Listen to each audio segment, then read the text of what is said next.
Welcome back to the Green Beans Go channel. It's your host, me. The first thing I want to say is I have a list that I wrote today that's about a mile long. These are all videos that I want to make before football starts, which technically college is Saturday, but NFL is next week. So I have a lot coming down the pipeline, and I don't have a ton of time to spend on this video, but it's so important in the grand scheme of the regulated sports betting industry that it would be remiss of me. I think that's the right.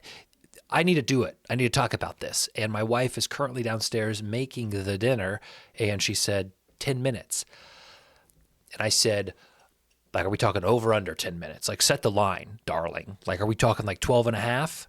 She said probably about 12 and a half. So I don't have a ton of time. This is not going to be edited. I'll say words like remissed and then wonder if that's an actual word. I don't even have my lights on.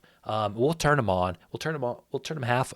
Why am I wasting time? We'll turn them half on. So DraftKing's. I noticed when I logged onto the app yesterday, I had a new terms and conditions box to check, agree to, before I could bet. And that happens a lot of times with sportsbooks. And we don't pay a lot of attention to that. And I was seeing some circulations on Twitter that they added a specific new house rule. And here's how I know they added this. And I'm gonna switch this up real quick just so you can see it. I'm gonna go over here to DraftKings. You can tell that this is new because when you look, it is the last thing added to this list. We're gonna read this right here. And it's item number 7, which is the most recent addition on their errors page. So, I don't want to cause any panic. I don't want you guys to overreact to this, but I do think it's important to be aware of the things that these regulated sports books are able to do. And I do this because who's regulating them if they can get away with something like this? So I'm going to make this a little bit bigger. We can read it together. It says, any bet accepted by DraftKings at the time of or after an announcement has been made or information has been released where the announcement or information affects the odds for the bet, and B, the odds for the bet had not yet been updated on DraftKings to reflect the announcement or information. For example, if an announcement is made that the starting running back of a football game is not going to play, any bets on the backup running back accepted after the announcement was made but before the odds of the backup running back have been updated on the platform to reflect the announcement is an error. Wow. That's the only thing that I can respond to that. DraftKings is now giving themselves the right, per their terms and conditions, that if you hear that Bijan Robinson tweaks his ankle in warm-ups, Underdog sends an alert on Twitter, Bijan Robinson, a late scratch. You log on and you see Tyler Algier plus 400, and you know he's been at plus 400 all week, and you know now that price is very good because Bijan is not going to play, and you bet that plus 400 number. DraftKings is saying, since we had not updated Tyler Algier to fair odds, we are allowed to call this an error and void it. Wow. Now, I posted this on TikTok as just like a quick update, and I had people saying, you actually think that sports books aren't this fast? You actually think, and I'm like, wow, people really don't understand the inner workings of how people make money sports betting.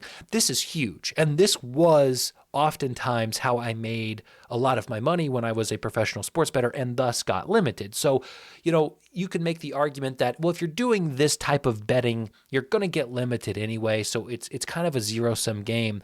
But the problem is this is dirty.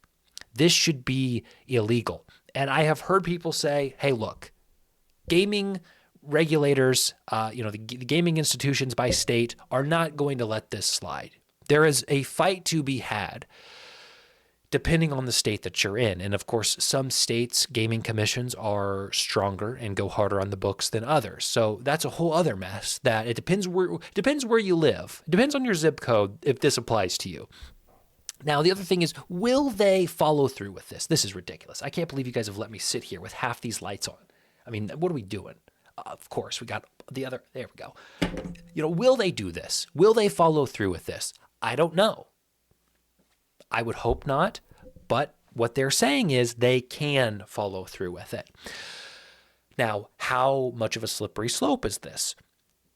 Let's say it's NBA season and Giannis gets rolled out and you slam Milwaukee Bucks money line. Now, that's not a backup running back, a backup power forward. but it has an effect on the line. The extremist perspective of this is we are getting to a point where they're going to just outlaw closing line value, which I understand is not, that's not the right way to look at it. That's flawed in its own respects. But every day we get closer to these platforms just want nincompoops.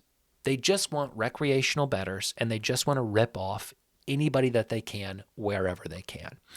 So is this something that I would panic about? No, because a lot of you watching this are probably not reacting quickly to injury news. It's probably not going to affect you most times, right? Like if you bet on Tyler Algier before the news breaks, you're still safe. And how are they going to do that? They're going to have to timestamp all the bets.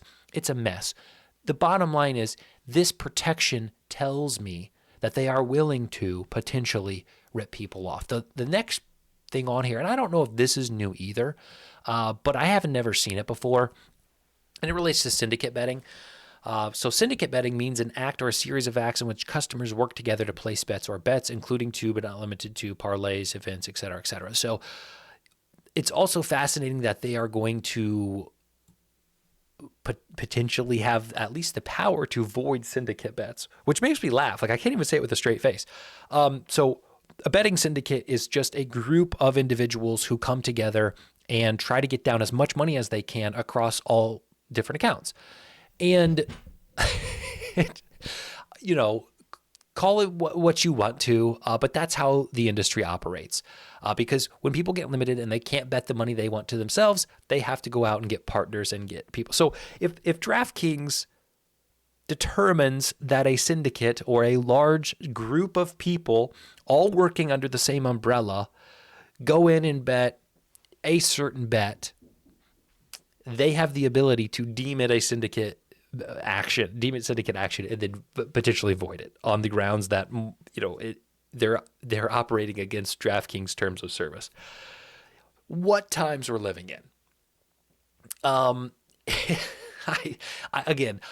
had to make this video quick. I don't have a ton of cohesive thought about this besides just being sort of shocked on one hand, but also simultaneously not surprised on the other, because we just continue to see this industry fall and fall and fall as it relates to the benefit to the sports bettor. And again, I have to stress that, like, there are some things where I come back and I say, bet for entertainment, bet for fun, have that perspective. Don't try to win money. Unless you're trying to win money with plus EV and arbitrage, but there are certain things where, like, even having fun, like even trying to have fun is now threatened. If you are legitimately sitting on your phone at 12:50, putting in your last bets for NFL kickoff, and you hear Bijan Robinson now, and you see Tyler Algier right there, and you click him on DraftKings, you maybe have it voided. So, I don't know. I don't know. That's where it comes. That's what it comes down to. Is I just don't know. It's not a good look for the industry. It's not a good look for one of the main sports books, prominent sports books. And once one domino falls, who's stopping FanDuel from implementing the same things? Hey, if he's getting away with it, why don't we try to get away with it? And where does that lead? I saw this, the last thing I'll say. I also heard their teasers are now minus 135 juice, which I don't know what it originally was, maybe 110 on a teaser. Maybe not, but minus 135 juice. So they've increased that as well. And I got a boost today from DraftKings, and it was 10%. 10% boost on three. Like, I'm not even going to overcome the hold. By the time you punish me with the hold, this was on pick 6, which is kind of like a prize picks or an underdog, sort of a DFS style parlay only. It's an offshoot of DraftKings. It's a DraftKings product. And it's like they charge so much correlation factors and they have so much hold on those markets. A 10% boost doesn't even help me overcome that. Like, it's just another thing to sucker people in. All right. The burger bowls are ready. That's what we're having tonight. What's a burger bowl, you ask? Buddy, I didn't know it till I got married. It's meat and maybe like a Thousand Island, lettuce, onion. It's like a Big Mac without the bread in a bowl. I don't know. We're going to go eat it. We're going to go have it. We're going to have fun. Good luck. DraftKings.